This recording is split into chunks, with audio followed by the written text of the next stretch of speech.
नमस्कार प्रिय विद्यार्थियों, मैं डॉक्टर विपिन कुमार बगड़िया, सहायक आचार्य आर्थिक प्रशासन एवं वित्तीय प्रबंध विभाग, राजकीय स्नातकोत्तर महाविद्यालय Hindaun city.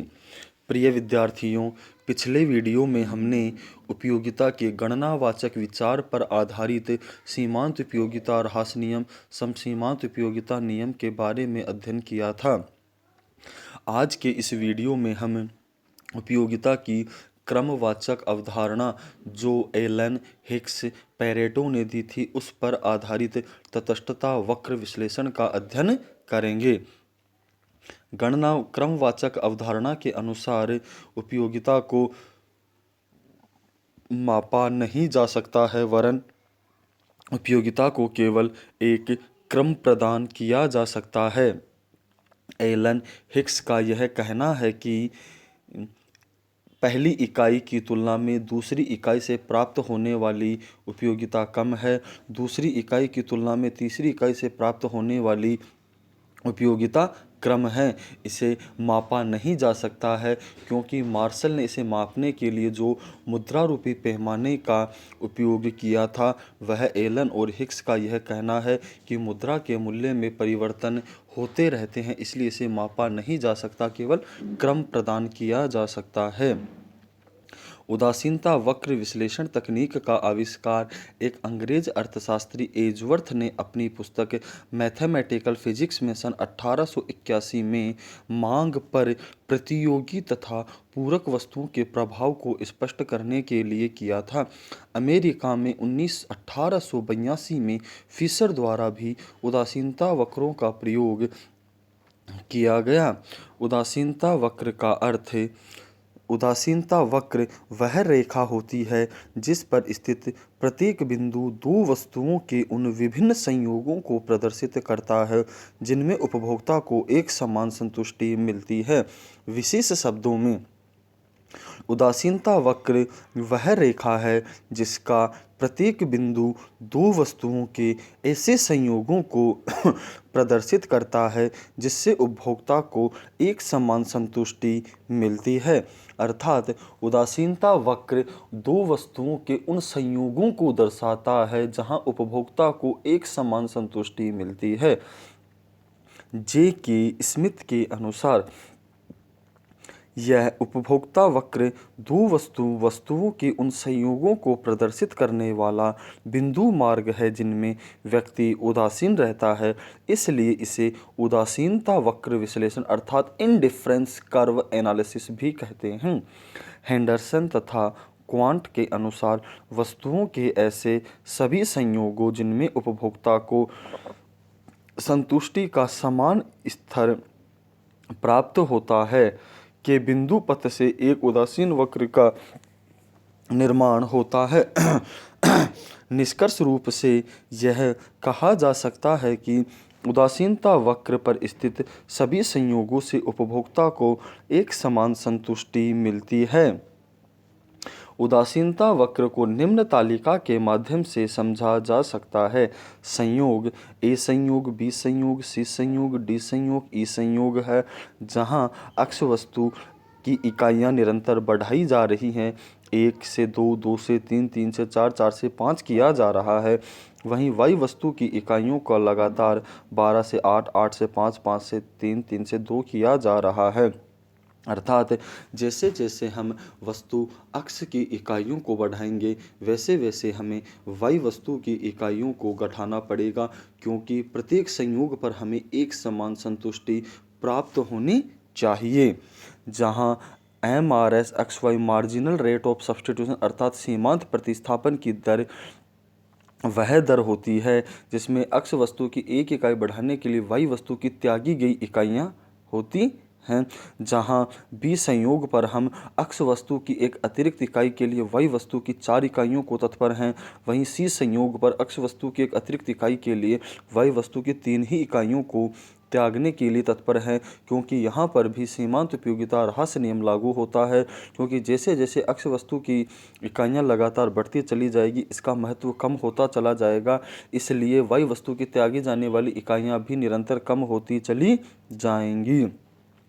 M R S अक्स वाई बराबर डेल्टा वाई अपॉन डेल्टा अक्स, अर्थात वाई वस्तु की त्यागी गई इकाइयाँ तथा अक्स वस्तु की बढ़ाई गई इकाइयाँ, दूसरे शब्दों में अक्स वस्तु की इकाइयों में परिवर्तन बटा वाई वस्तु की इकाइयों में परिवर्तन बटा अक्स वस्तु की इकाइयों में परिवर्तन। तो 12-8/2-1 बराबर 4:1, फिर 3:1, फिर 2:1 आ जाएगा।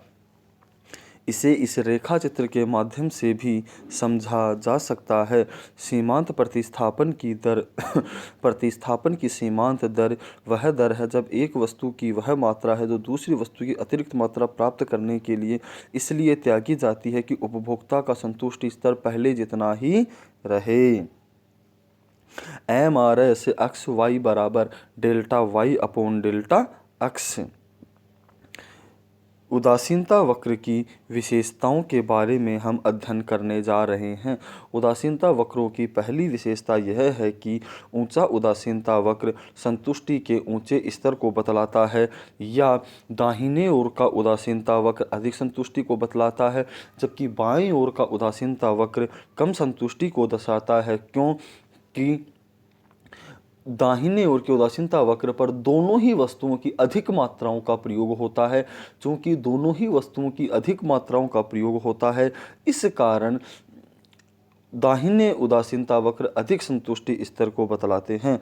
उदासीनता वक्र एक दूसरे को काटते नहीं हैं।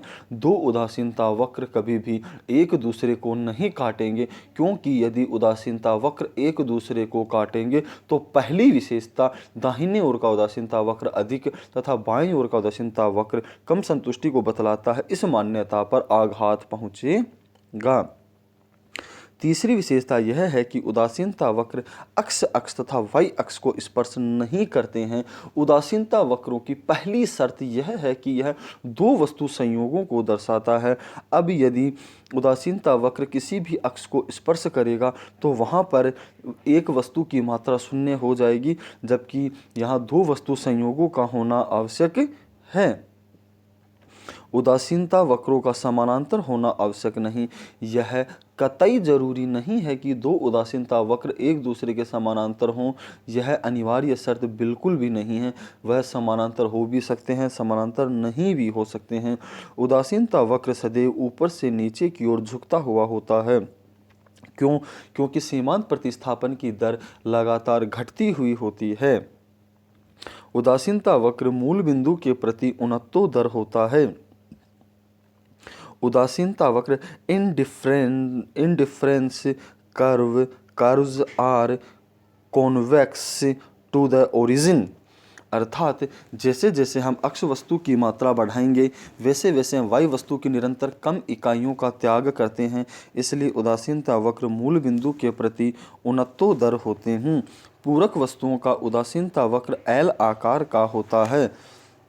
जहाँ पूरक वस्तुओं की बात है तो पूरक वस्तुओं से उदासीनता वक्र एल आकार का होता है, क्योंकि पूरक वस्तुओं का प्रयोग हमेशा एक निश्चित अनुपात में ही किया जाता है। जैसे एक पैर का जूता और दूसरे पैर का जूता। विद्यार्थियों, ऐसा तो संभव नहीं है कि एक पैर के हम 3 जूते ले लेंगे जबकि दूसरी तरफ हम दूसरे पैर का एक ही जूता ले लेंगे। यहाँ एक पैर में एक जूता, दूसरे पैर में दूसरे जूता। यदि 2 पैर होंगे तो एक पैर के लिए 2 जूते, दूसरे पैर के लिए 2 जूते ही होने चाहिएंगे। इसलिए पूरक वस्तुओं का उदासीनता वक्र एल आकार का होता है, जबकि पूर्ण स्थानापन्न वस्तुओं का उदासीनता वक्र ऊपर से नीचे गिरता हुआ एक सीधी सरल रेखा के रूप में होता है, क्योंकि वहाँ सीमांत प्रतिस्थापन की दर एक समान होती हैं। अतः सीमांत प्रतिस्थापन की दर एक समान होने के कारण पूर्ण स्थानापन्न वस्तुओं का उदासीनता वक्र एक समान रेखा में होता है। उदासीनता वक्र गोलाकार भी हो सकता है। प्रिय विद्यार्थियों, इस प्रकार आज के इस वीडियो में हमने उदासीनता वक्र के बारे में अध्ययन किया। उदासीनता वक्र क्या है, उदासीनता वक्रों की विशेषताएं क्या हैं, सीमांत प्रतिस्थापन की दर क्या है और सीमांत प्रतिस्थापन की दर किस प्रकार पूर्ण स्थानापन्न वस्तु, सामान्य वस्तु और पूरक वस्तुओं के रेखा चित्र को प्रभावित करती है उसके बारे में भी हमने अध्ययन किया। धन्यवाद विद्यार्थियों।